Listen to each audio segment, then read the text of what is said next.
Welcome to news అడ్డా. ఉద్యోగుల భవిష్య నిధి నిబంధనల్లో కేంద్ర ప్రభుత్వం చారిత్రాత్మక మార్పులకు శ్రీకారం చుట్టింది. దశాబ్దాల కాలంగా అమల్లో ఉన్న పాత నిబంధనల స్థానంలో ఆధునిక అవసరాలకు అనుగుణంగా ఈపీఎస్ 2026 పథకాలను ఏప్రిల్ 1 నుంచి అమలు చేయాలని ఈపీఎఫ్ఓ కేంద్ర ట్రస్టీ బోర్డు నిర్ణయించింది. ఉద్యోగుల సామాజిక భద్రతను పెంచుతూనే అత్యవసర సమయాల్లో నిధులను విత్డ్రా చేసుకునే వెసులుబాటును ఈ కొత్త విధానం కల్పిస్తుంది.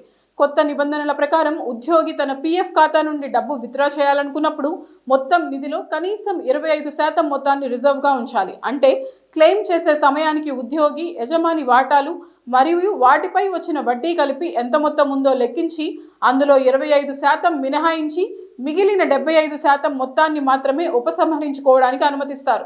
భవిష్యత్ అవసరాల కోసం పీఎఫ్ ఖాతాలో ఎంతో కొంత నిల్వ ఉండాలనే ఉద్దేశంతో ఈ నిబంధనను తీసుకొచ్చారు.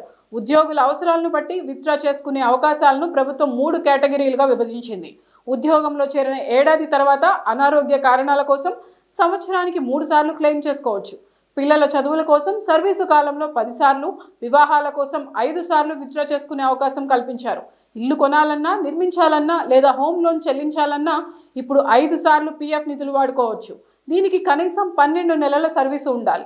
అత్యవసర పరిస్థితుల్లో ఏడాది సర్వీసు పూర్తి కాకపోయినా కనీస నిల్వ మినహాయించి నగదు పొందే వెసులుబాటు కల్పించారు. ఉద్యోగుల ప్రయోజనాలను కాపాడేందుకు బోర్డు మరో కీలక నిర్ణయం తీసుకుంది. యజమాని చెల్లించాల్సిన పీఎఫ్ వాటాను ఎట్టి పరిస్థితుల్లోనూ ఉద్యోగి జీతం నుండి మినహాయించకూడదు. ఒకవేళ యజమాని తన వాటాను ఉద్యోగి జీతం నుండి కట్ చేసినా లేదా తిరిగి వెనక్కి తీసుకున్నా ప్రభుత్వం వారిపై కఠిన చర్యలు తీసుకుంటుంది. అలాగే 55 ఏళ్లు నిండిన వారు లేదా విదేశాలకు వెళ్లేవారు తమ పీఎఫ్ మొత్తాన్ని పూర్తిగా విత్డ్రా చేసుకునే పాత వెసులుబాటు యథాతథంగా కొనసాగుతుంది.